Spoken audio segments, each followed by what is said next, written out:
እስቲ አስቡት፣ የማታውቁት ባቡር ላይ ተሳፍራችሁ ድንገት ቋንቋቸውን በማታውቋቸው አደገኛ ወንበዴዎች መካከል ብትገኙ ምን ታደርጋላችሁ? ዛሬ የምናየው የቦሊውዱ ንጉሥ ሻሩክ ካንና ውቧ ዲፒካ ፓዱኮን የተወኑበትን በሳቅ የሚያደክመውን ቼናይ ኤክስፕሬስዝ ነው። ይህ ፊልም የፍቅር ብቻ ሳይሆን እብድ የሆነ የጉዞ ታሪክ ነው። የዛሬው ፊልማችን የሚጀምረው ራሁል በብዙ ሰዎች መካከል ቆሞ ነው። እኔ 40 ዓመቴ ነው ሲል በክርክር ውስጥ የነበረ ይመስላል። ግን ታሪኩን ከመጀመሪያው ነግርሃለሁ። ምን እንደተፈጠረ እስቲ እንወቅ። ወደ ኋላ መለስ ብለን የምንመለከተው እሱ ትንሽ ልጅ በነበረበት ጊዜ ነው። ወላጆቹ በመኪና አደጋ ሕይወታቸውን አጥተዋል። እሱም ከአያቱና ከአያቱ ጋር ይኖር ነበር። የጣፋጭ ሱቅ ነበራቸው። እሱም ሲያድግ በዚያ ይሠራ ነበር። አያቱ ሁልጊዜ በጉዳዩ ውስጥ ጣልቃ ይገባ ነበር እና ከሴቶች ጋር ባለው ግንኙነትም ቢሆን ሕይወቱን አሳዛኝ ያደርገዋል።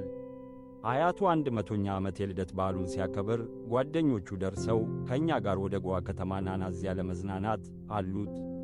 ነገር ግን አያቱ አሁንም እንደ ትንሽ ልጅ ስለሚያየው እሱ እንዲሄድ እንደማይፈቅድለት ይነግራቸዋል። ከዚያ በኋላ ጓደኞቹ አያቱን ለማሳመን ሄዱ። ራሁል በጎዋ ከተማ የሱቆቹን ቅርንጫፍ እንዲከፍት ፈቅዶለታል። አያቱ ጨዋታውን በመመልከት ላይ ያተኩሩ ነበር። ስለዚህ እሺ ሂዱ አላቸው። ነገር ግን ተጫዋቹ የመጨረሻውን ነጥብ አምልጦ ጨዋታውን ተሸንፎ አያቱ በድንጋጤው ሞተ። ከቀበሩት በኋላ ራሁል ከጓደኞቹ ጋር ወደ ጎዋ ለመሄድና ትንሽ ጊዜውን ለመደሰት ወሰነ። ሬስቶራንቶቻችሁን ማስተዳደር አልችልም፣ ሕይወቴን እንደፈለግኩት መኖር እፈልጋለሁ ብሎ ለአያቱ ነገራት። እሺ ልጄ፣ ግን የአያትህን የመጨረሻ ምኞት መፈጸም አለብህ አለችው። ግማሹን አመድ በሁለት የተለያዩ ወንዞች ውስጥ እንዲበተን ፈልጎ ነበር። ግማሹን አመድ በአንድ ወንዝ ውስጥ ለመበተን እሄዳለሁ፣ አንተ ደግሞ ግማሹን ለመበተን ወደ ራምሿራም ወንዝ ትሄዳለህ። ራሁል ለጓደኞቹ ሊነግራቸው ሄደ። አንደኛው በጎዋ ውስጥ ወደ ራማስዋራም ወንዝ የሚፈስ ወንዝ እንዳለና አመዱን ወደዚያው ብትጥሉ በእርግጠኝነት ወደ ታላቁ ወንዝ እንደሚደርሱ ነገረው።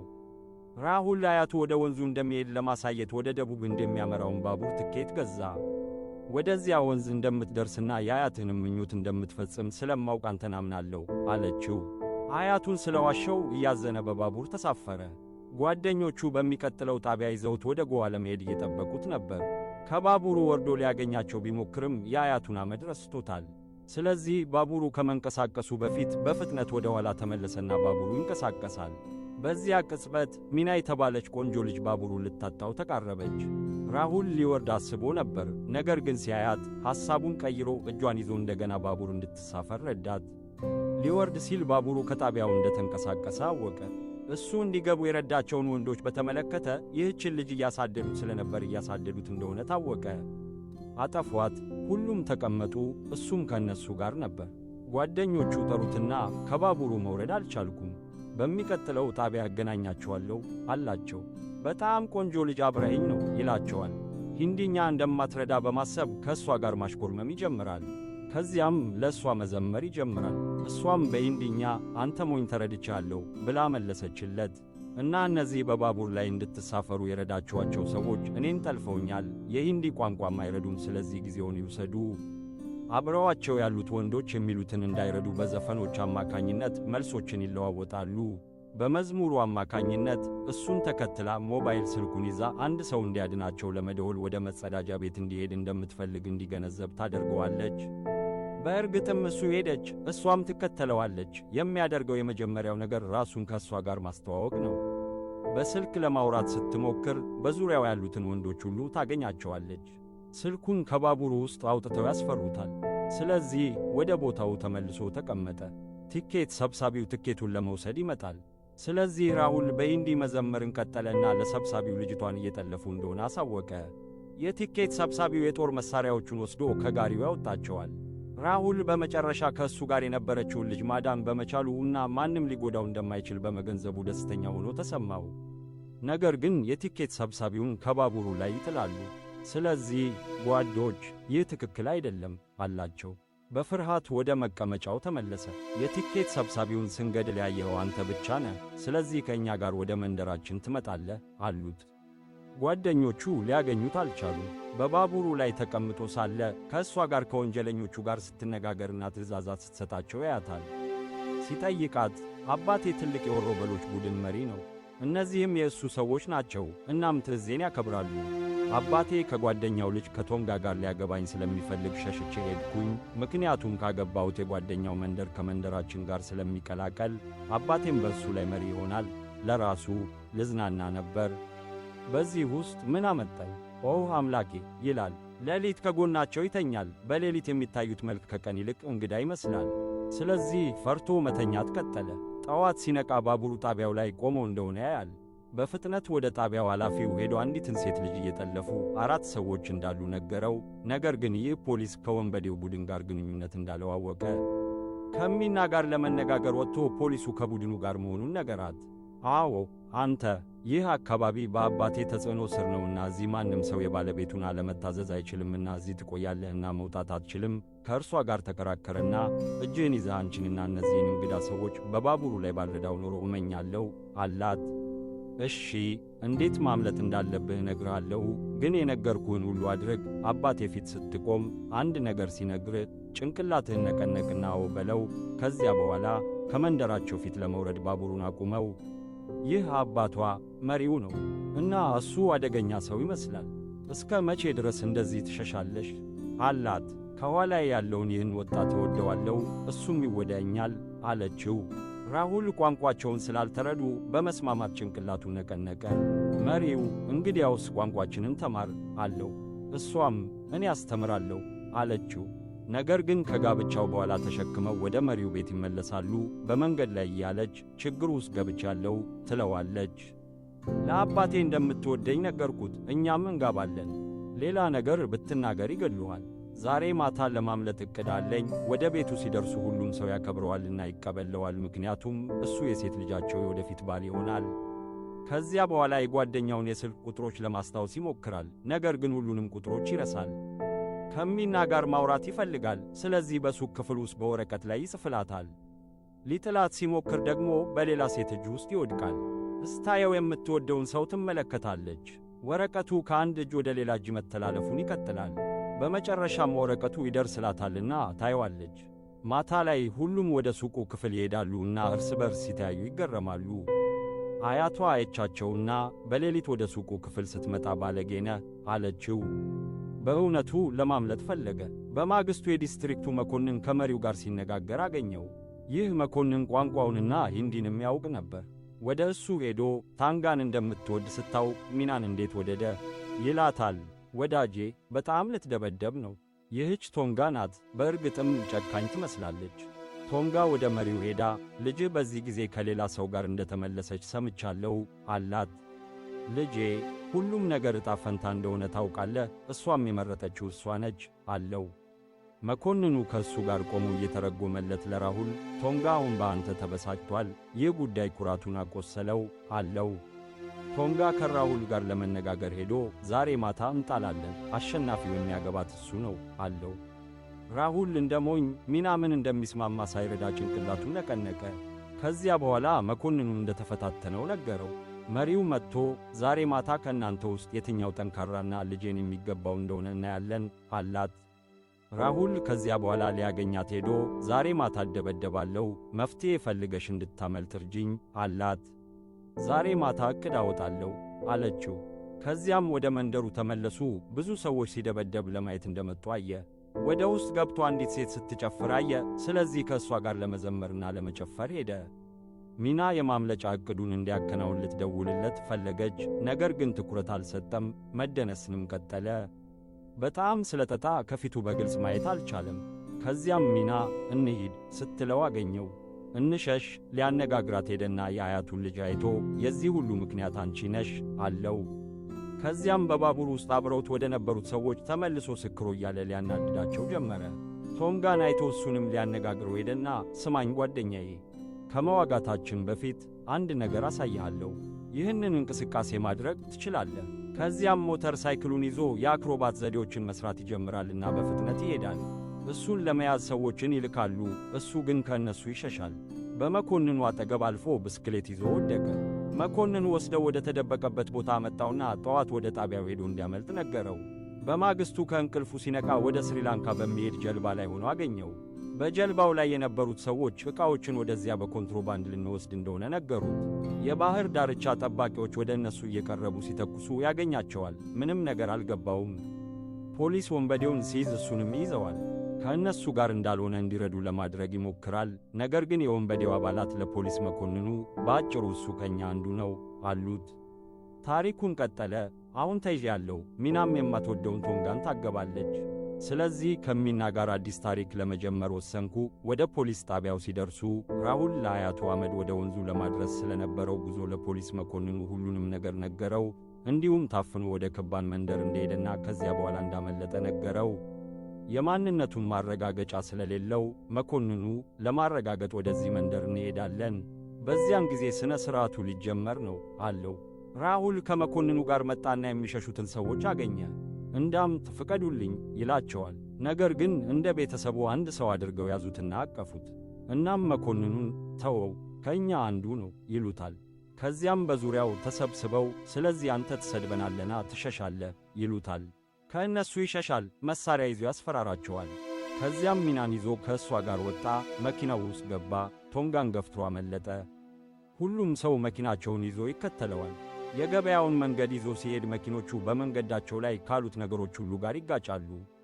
እንዲሁም እየሸሸ በመንደሩ ውስጥ ያለውን ሰፊ ክፍል ያጠፋል። ከዚያ በኋላ ቆም ብሎ እዚህ ውጣ ይላታል። አልወጣም። ብቻህን ማምለጥ ትፈልጋለህ? ከአንተ ጋር መምጣት አለብኝ ወይም አባቴን እንዲገድልህ እነግረዋለሁ አለች። መኪናውን ይዞ ጉዞውን ቀጠለ። ሁለት ሌሎች መኪኖችን እያሳደዱት አገኘና እነሱን ማስወገድ ቻለ። በመጨረሻም ማምለጥ ችሏል። ነገር ግን መኪናው ተበላሽቶ ሁለቱም ወጡ። መኪናው ራሱ እስኪንቀሳቀስና ወደ ውሃ ውስጥ ሊወድቅ እስኪቃረብ ድረስ መምታቱን ይቀጥላል። ከመውደቁ በፊት ለመያዝ ይሞክራል። ነገር ግን በመጨረሻ ወደ ውሃ ውስጥ ይወድቃል። ቦርሳውን እንዲሁም የፊት መብራቱን ከዚህ መኪና ለማስታወስ ወደ ታች ወርዶ እሱም እኔ በአንድ መንገድ ላይ ነኝ፣ አንቺ ደግሞ በሌላ መንገድ ላይ ነሽ፣ እኔም ከአንቺ ጋር ወደ የትኛውም ቦታ አልሄድም ይላታል። ሄይ፣ ከዚህ ለማምለጥ ብቸኛው መንገድ በመንደራችን ውስጥ ማለፍ ነው ትለዋለች። እሱ ግን ከአንቺ ጋር አልመጣም አላት። እና ቅጠሎች ቶንጋ ራሁል ሚናን ወስደው ጭቃ ውስጥ እንዲወድቅ ስላደረጉት በመንደሩ ውስጥ ተበሳጭቶ ተቀምጧል። ራሁል ጫካ ውስጥ ገባና አንድ ወጣት ቄስ አገኘና ወደ መንገዱ እንዴት እንደሚሄድ ጠየቀው። ነገር ግን መልስ አልሰጠውም። አንድ ትልቅ መኪና አገኘና አሽከርካሪው አወቀውና መላው ደቡብ እንድ ጓደኛን እየፈለገ ነው ይለዋል። ምክንያቱም የመሪው ልጅ ጋር ሸሽተህ እሱን ትተህ መኪናውን ለመውሰድ ፈቃደኛ ስላልሆነ። ራሁል ከዚህ መውጫ መንገድ እንደሌለው ተገነዘበ። ስለዚህ ሚናን ለመፈለግ ተመለሰ። ሲያገኛት የምትለው የመጀመሪያ ነገር ተመልሰሽ እንደምትመለሽ ያውቅ ነበር የሚል ነው። እሷም ወስዳው ሌላ መንገድ ሄዱ። እሱ እየተከተላት ቪዳምባ ወደምትባል መንደር ደረሱ። እሷም እዚህ ሰርግ አለ፣ አባቴ ኦርታንጋ እኛን መፈለግ እስኪያቆም ድረስ በሕዝቡ መካከል መደበቅ እንችላለን አለችው። ከመንደሩ ነዋሪዎች ጋር ለመነጋገር ሄዳ ደክሞት ሊሆን እንደሚችል ነገረቻቸው። ለራሱ እንደገና ተመሳሳይ ስህተት አልሠራም ይላል እና በመስማማት ጭንቅላቴን ነቀነቁ። እናም ያንን ያደርጋል። ስለዚህ የመንደሩ ነዋሪዎች ይደነግጣሉ። ውሰዱትና ወደ ቤቱ ውሰዱትና እዚያው እንዲያርፍ። ከእንቅልፉ ነቃና ምን አልካቸው አላት። እኔ ሀብታም ስለሆንኩና እናንተም ድሆች ስለሆናችሁና ጣፋጭ ነገሮችን ስለምትሸጡ ተጋብተን እንደሸሸን ነገርኳቸው ትላለች። እና እኔ ጣፋጭ ሻጭ መሆኔን እንዴት አወቅሽ ይላታል። ስለማታውቅ ትስቃለችና በአጋጣሚ ተናገረች። አንቺና አባትሽ ጥሩ የቀልድ ስሜት አላችሁ፣ እናትሽም እንደ እናንተ ሁለታችሁም ደግ ነች ይላታል። ተበሳጭታ ሞተች ብላ ነገረችው። በመስኮት ወደ ውጭ ስትመለከት አንዲት እናት ልጇን ለሰርጉ ሥነ ሥርዓት እያዘጋጀች አገኘች። ይህም የበለጠ አስጨንቋታል። ስላላወቀ ይቅርታ ይጠይቃታል። እሱም ይህንን ስሜት አውቃለሁ፣ ምክንያቱም የ8 ዓመት ልጅ ሳለው ወላጆቼም በአደጋ ስለሞቱ የቀረውን ሕይወቴን የኖርኩት አባቴን በጣም ስለሚወደኝ እሱም ቦታ ከያዘው አያቴ ጋር ነው። እሷም በፌዝ እንዲህ አለችው፣ እስከ እንዴት ያለ አሳዛኝ ታሪክ ነው! ያለ አባት ወይም እናት ለ50 ዓመታት ኖረዋል። እኔ ወጣት እንደሆንኩ ይነግራታል። ከዚያም ይወጣል። በኋላ ላይ መሬት ላይ ለመተኛት ስትዘጋጅ ያገኛታልና ወለሉ ላይ መተኛት ተገቢ እንዳልሆነ ይነግራታል። ጓደኛ ያንተ መሬት ላይ የምትተኛው አንተ አይደለም ትለኛለች። ወደ አልጋው ሄዶ ለሰዎች እኔ ባለነኝ እስከ ተናገርክ ድረስ ይነግራታል። ከዚያም ምን እንደሚደርስብህ ትሸከመዋለህ። በኋላ ላይ ስትናገር ሲሰማ ከእንቅልፉ ሲነቃ አሁንም እንደተኛች ይመስላል። መታችውና ካልጋው ላይ ጣለችው። ከእንቅልፏ ነቃችና ይቅርታ፣ ይህ ችግር ከልጅነቴ ጀምሮ አጋጥሞኛል አለችው። ናተኛ፣ ዳግመኛ አላደርገውም፣ ግን ዳግመኛ ከጎንህ አልተኛም አለው። እሱም መሬት ላይ ተኛ። በማግስቱ ከእንቅልፉ ሲነቃ ውብ ልብስ ለብሳ ከቤት ውጭ ያገኛታል። እሷንም እንደወደደችው ይመስላል። አዲስ እንደተጋባን ለመንደሩ ነዋሪዎች ስለነገርኳቸው ተሸክመሽ ወደ ቤተ መቅደስ ልትወስጂኝ አለብሽ፣ ካልተስማማሽ ከመንደሩ ያባሩናል አለችው። ተሸክመው ወደ ቤተ መቅደሱ ሄደ። በ300 ደረጃዎች ከፍታ ላይ እንደሆነ አገኛት። ወደ ላይ መውጣት አለብሽ፣ ቃልሽን ሳተሽ መሄድ አለብሽ አለችው። ከእርሷ ጋር ወጣ። መራመድ እንኳን አልቻለም። ነገር ግን ቀጠለና በመጨረሻም ወደ ላይኛው ቤተ መቅደስ ደረሰ።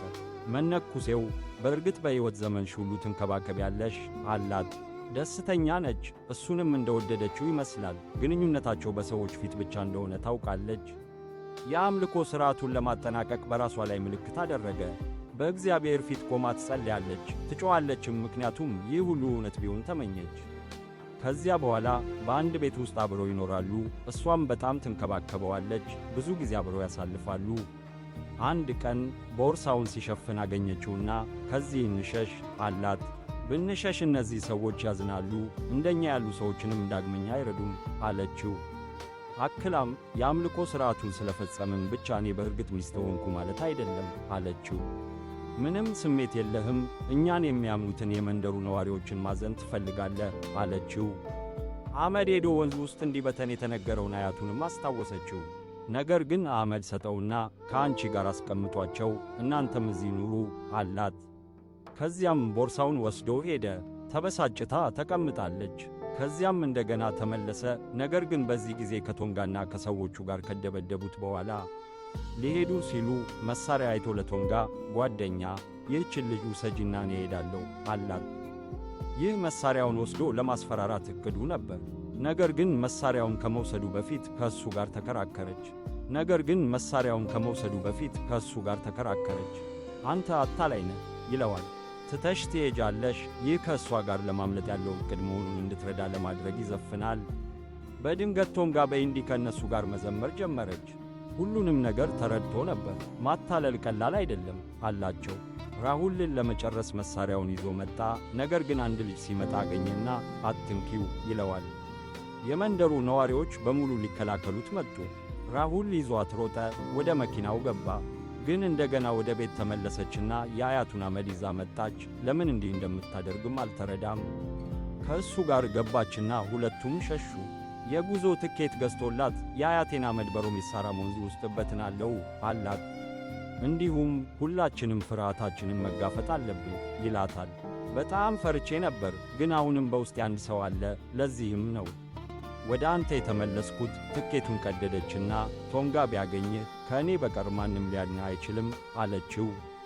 እሷም በእሱ ላይ ፍላጎት እንዳላት ሲያውቅ የበለጠ ማድነቅ ይጀምራል። ይወስዳትና ወደ ወንዙ ሄደው በመንገድ ላይ አብረው ይዘፍናሉ። ወደ ወንዙ ደርሶ የአያቱን አመድ በተነና ምኞቱን ፈጸመ።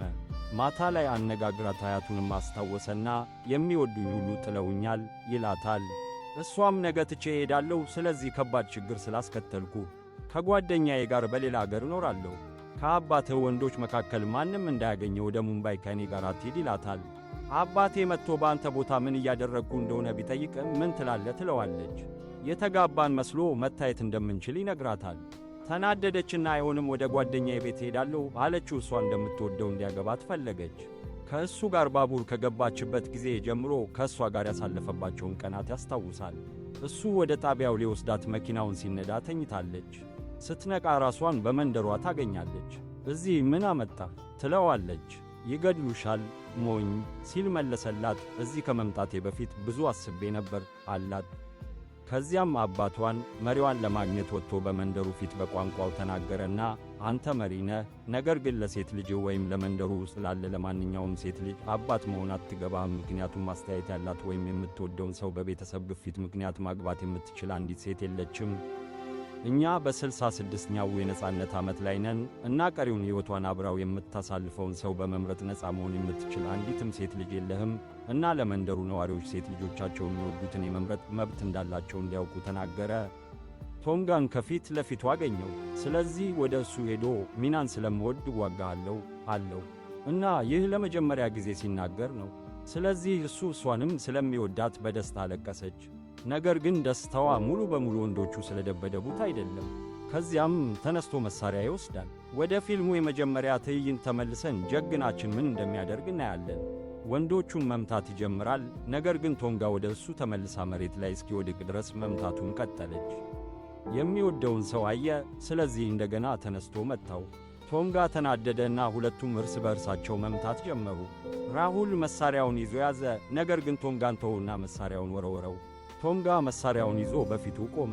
ከዚያም እሱ ደግሞ ወረወረውና ከእኔ የበለጠ ደፋር መሆንን ለሁሉም ስላረጋገጥክ አልገድልህም አለው። መሪው ሄዶ አንተ ታላቅ ሰው ነህ፣ ያሸነፍከውም አንተ ነህ አለው። ስለዚህ ሚናን ውሰጂ ጓደኛዬ፣ ምክንያቱም እውነተኛ ሰው ነሽ። ወደ እሷ እየሄደ ሳለ የካኑን ቃል ያስታውሳል። በቀሪው የሕይወት ዘመንህ ሁሉ እሷን መንከባከብ አለብህ አላት። እያለቀሰችም ይህን ያህል ትወደኛለህ አለችው። እንግዲህ መሸሽ እንችል ነበር ይላታል። በጣም እንደምወድሽ ለማረጋገጥ ወደዚህ መጥቼ ይህን ያህል ደስታ መፍጠር ነበረብኝ። እሱም ትያገቢኛለሽ አላት። እርግጥ ነው ጓደኛዬ፣ ይህንን ሙሉ በሙሉ በተግባር የተሞላ ፊልም ለምን ሌላ ሠራን? ድምፄን አጣሁ ወንዴ። አቅፎም ሁለቱም አለቀሱ። ለመጓዝና ለመደሰት የተሳሳተ ባቡር ተሳፍሬ ነበር፣ ነገር ግን ወደ ትክክለኛው መንገድ መራኝ። እናም በአጋጣሚ የቀረውን ሕይወታችንን አብረን መኖር እንድንችል እሷን አወቅኳት። በመጨረሻም ቪዲዮውን ላይክ በማድረግና ቻናሉን ሰብስክራይብ በማድረግ ድጋፋችሁን አትርሱ።